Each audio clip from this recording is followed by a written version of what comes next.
I wanted to talk a little bit about surrender because after I finished my publication, once it was published, I felt fulfilled. I was like, wow, I didn't realize like all this was leading up to this point. It was just kind of like, it was almost like I was nonchalantly writing things here and there and didn't know how it was going to look until it all came together on launch day. And I was just thinking about like, wow, this is what it feels like to partner with God. This is what it feels like to be happy and have joy and not have it linked to a person, not have it linked to money, not have it linked to material things. Because as of right now, I keep saying I don't have anything materially. I won't say that. I have a place to live, and I have people, which are my parents, that love me. I'm sure I have friends that love me as well, but I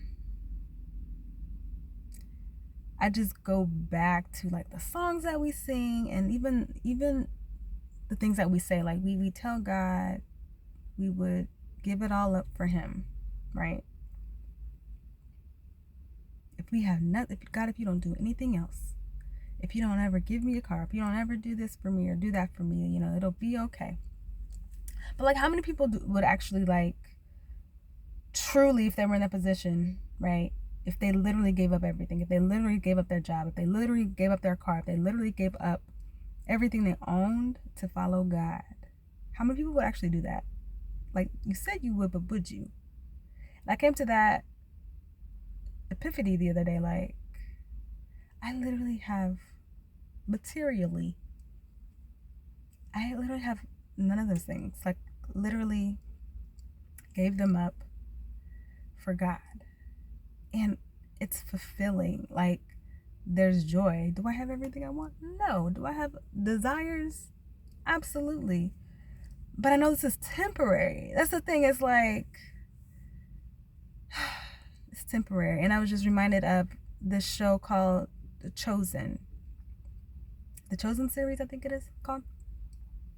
Where Nicodemus is called by Jesus. He's like, follow me. And Nicodemus is like, oh my God, I can't believe you're the Messiah. He's like, of course I'll follow you. Of course I'll leave everything for you.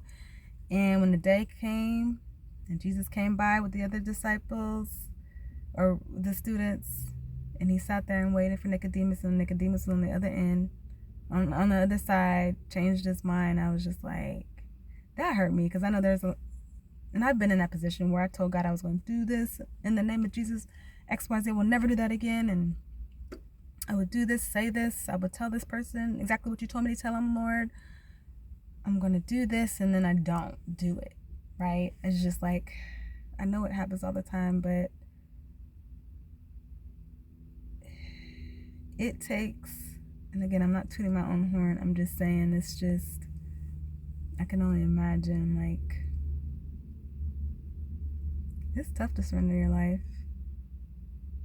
But I will say, it's worth it. It's so worth it. I mean, to get to the point where I am now, where I'm like, oh my God, this is what happiness looks like on my own, without depending on a man, without depending on money, without depending on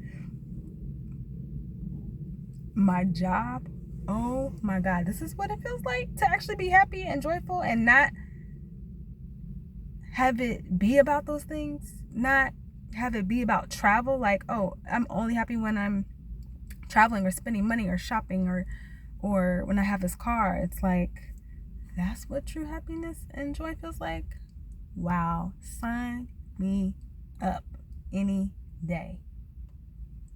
No, it's not easy. This is the hardest thing I've ever had to do, but it's worth it. It is so worth it. You find yourself in God. You know who you are. He literally gives you, like, he literally maps your steps.